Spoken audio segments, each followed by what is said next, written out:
안녕하세요, 김유현입니다. BCG 경피용 백신에서 비소가 감출됐다는 소식입니다. BCG 경피용 백신이란 도장처럼 찍듯이 간편하게 주사 약물을 주입할 수 있는 결핵 예방 백신입니다. 신생아의 경우 생후 1회성 주사로 맞고 있습니다. 식약처에서 밝힌 바에 따르면 이번에 검출된 비소의 검출량은 0.039 마이크로그램, 0.26 ppm 정도로 기준치에 미치지 못하는 굉장히 적은 양이기 때문에 비록 신생아라고 할지라도 그 영향은 없다고 보는 게 맞다고 합니다. 자, 그렇다면 비소에 대해서 알아보겠습니다. 비소는 원자번호 33번인 준금속 원소로 잘 알려져 있듯 1급 발암물질로 분류되어 있고, 따라서 예로부터 독극물로 많이 사용되어 온 물질입니다.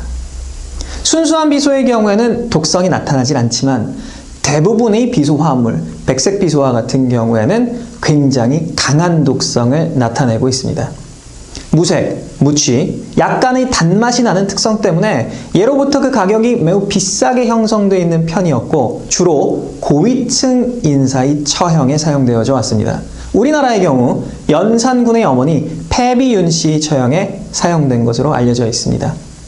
비소는 산업적으로 봤을 때 그 응용 분야, 이용 분야가 굉장히 넓습니다. 의약품, 전지, 방부제, 살충제, 농약 등과 같이 널리 사용되고 있는 원료 물질이기 때문에 불가피한 노출을 피할 수 없어서 음료의 경우 0.05 ppm을 그 허용 상한선으로 두고 있습니다. 비소를 적은 양을 복용을 했을 경우 메스꺼움, 구토, 설사 등의 증상이 나타나게 되고, 그 양이 많았을 경우엔 심장박동 이상, 혈관 손상 등과 같은 증상과 함께 결국 사망에 이르게 됩니다. 경구투여 치사량은 100에서 130mg 정도로 알려져 있는데요.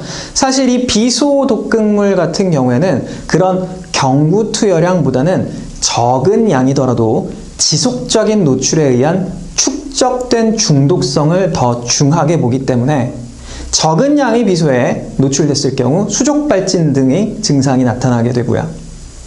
장기간, 공기로부터의 흡입 등과 같은 장기간의 흡입이 있을 경우 비소로부터 유발되는 각종 암, 폐암 등과 같은 암이 발병하게 됩니다. 식약처의 발표에 따르면 1회성 주사이고 그 양이 적기 때문에 영향은 제한적이라고 이야기할 수는 있겠지만, 아이를 키우는 부모 입장에서는 너무나도 당연히 불안하고 무서운 것이 사실입니다. 회수 등의 조치가 이루어졌다니 다행이라고 생각하지만, 이어서 후속적인 조치들도 빠르게 이루어졌으면 하는 바람입니다.